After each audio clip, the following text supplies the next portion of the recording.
ભગવાનને કોઈની સાથે સરખાવી શકાતા નથી, યાદ રાખજો। અને આ જગતમાં કવિને બે શબ્દ માટે ઉપમા નથી જડી। એક આનંદની ઉપમા ન હોય, આનંદ, અને બીજી માની ઉપમા ન મળે। લો, માં એટલે માં, પતી ગઈ વાત। અરે મોઢે બોલું માવડી,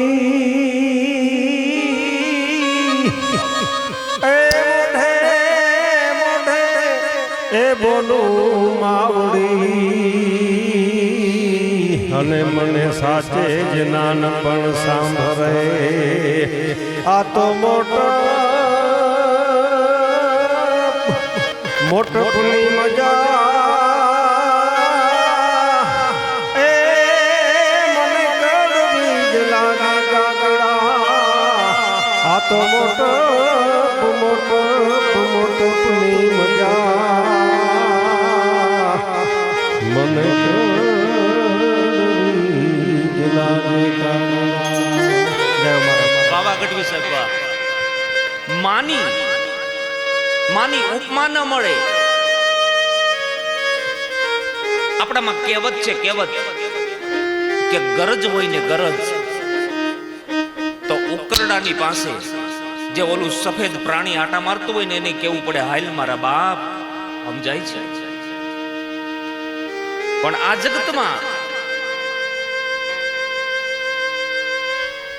જગતમાં માં કોઈને ન કહેવાય। માં એટલે માં। અહીંયા કૌશલ્યાનો ભાવ એમ કહેવા માંગે છે કે મારો રામ મને બહુ ગમે છે। અને રામનો ભાવ એમ કહેવા માંગે છે કે મારી માં મને બહુ ગમે છે। આપણે નાના એવા હોય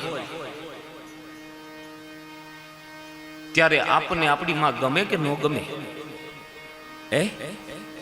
આપણે નાના એવા હોય ત્યારે આપણી માં કેવી ગમે? તો એવી ને એવી પાછી 80 વર્ષની થઈ જાય ને તોય ગમની જોઈ, હું એમ કહેવા માંગુ છું।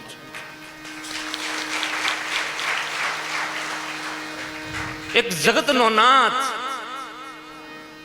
દીકરો બનીને આવ્યો હે। એક સંતની દ્રષ્ટિ બતાવું છું।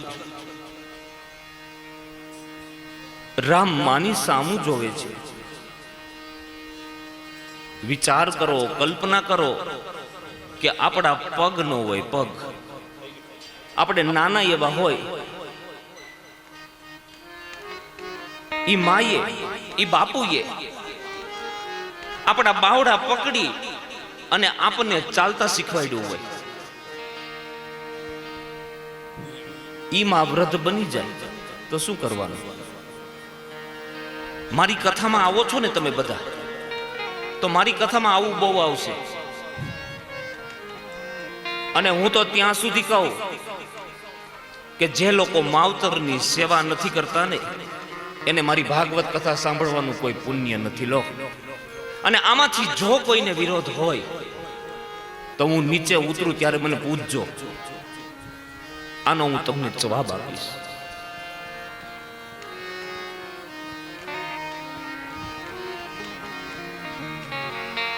આપણા બાવડા પકડી અને ચાલતા શીખવાડ્યું હોય, ગંદા બની ગયા હોય, ગંદા તો ચોખા કર્યા હોય, ઈ ભીનામાંથી કોરે સુવડાવ્યા હોય, મોઢામાંથી કોળીઓ કાઢી અને આપણને ખવડાવ્યું હોય, એમાં વૃદ્ધ બની જાય તો શું કરવું? ભગવાન રામ માની સામું જોવે છે કે માં, આ જગતના સુખ દુઃખ આવે ને તો મને ભૂલતી નહીં।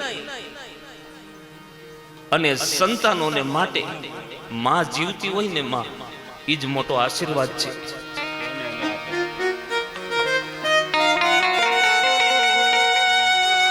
100 વર્ષની થઈ અને માં ગુજરી જાય કે 100 વર્ષનો થઈ બાપ ગુજરી જાય તો દુકાળ પડ્યો કહેવાય. દુકાળ માવતર મરે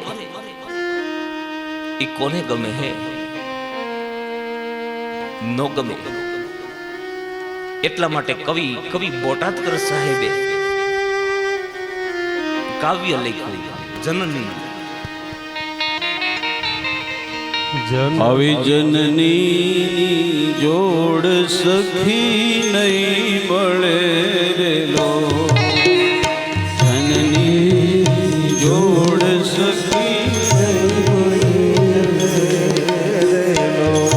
મીઠા મધુને મીઠા મેં ઉલારેલો,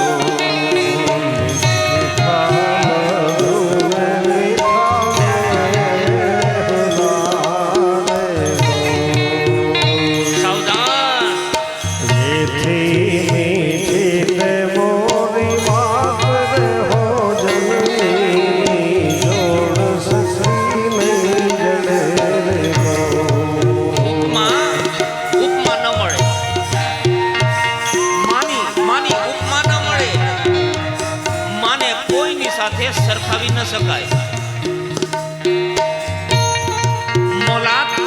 મોલાત સુકાતી હોય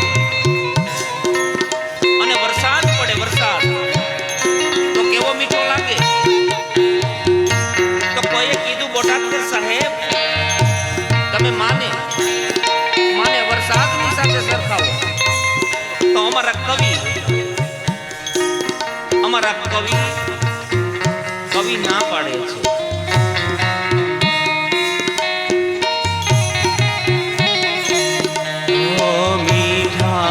મધુન મીઠા મેં બોલારેલો, આવા મીઠા મધુને મીઠા મેં ઉલારેલો, એથી મીઠી છે મોરી માત જો આ જનની જોડ સખી નહીં જડે, એ આવી જનની જોડ સખી નહીં જડે.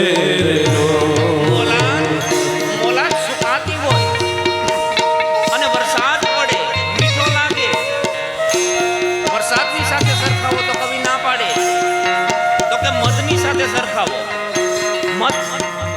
મધ મીઠું હોય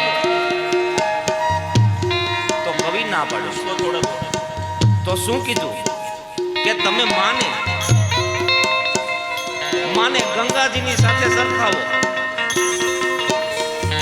ગંગાજી પવિત્ર છે, ભારતની માતા છે.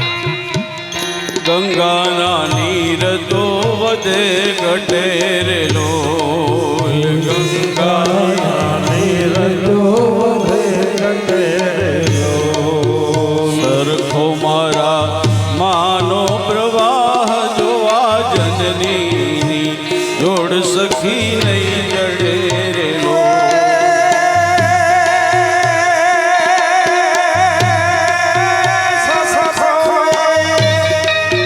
સરખો પ્રેમનો પ્રવાહ રે જનની જોડ સખી નહીં જડે રેલો.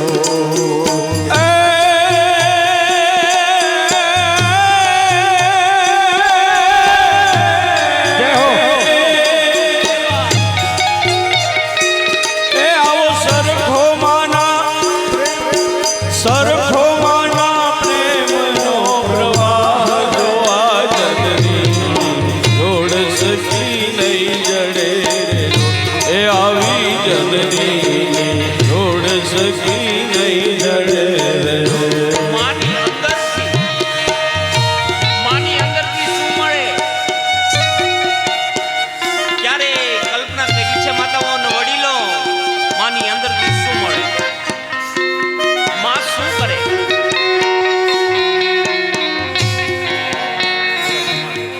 માં શું કરે કે પોતાના પતિથી છાનમુના એ પૈસા ચોરી લે, પતિના ખીચામાંથી પૈસા કાઢી લે અને ઈ પૈસા છોકરાઓને વાપરવા આપે. પછી છોકરાઓ બગડે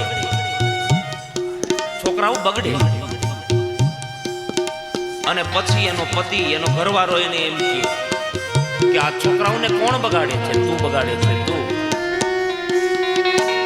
તઈ કવિએ આ વાતને અહીંયા લખી કે માની આંખડી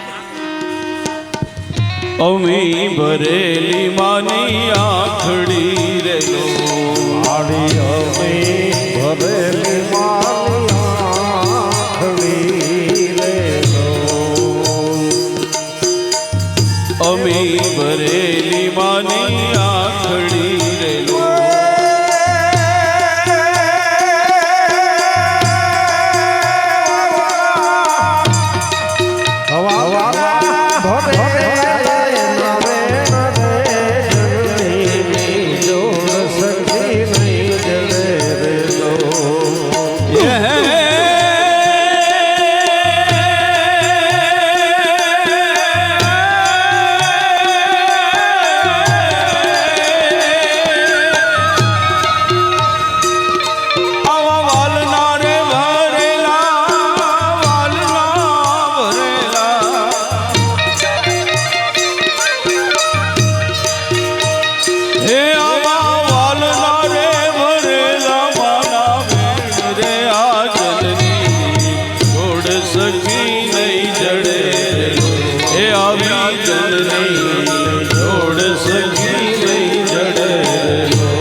જય હો જય હો ઈ જોતા આવડવું જોઈએ.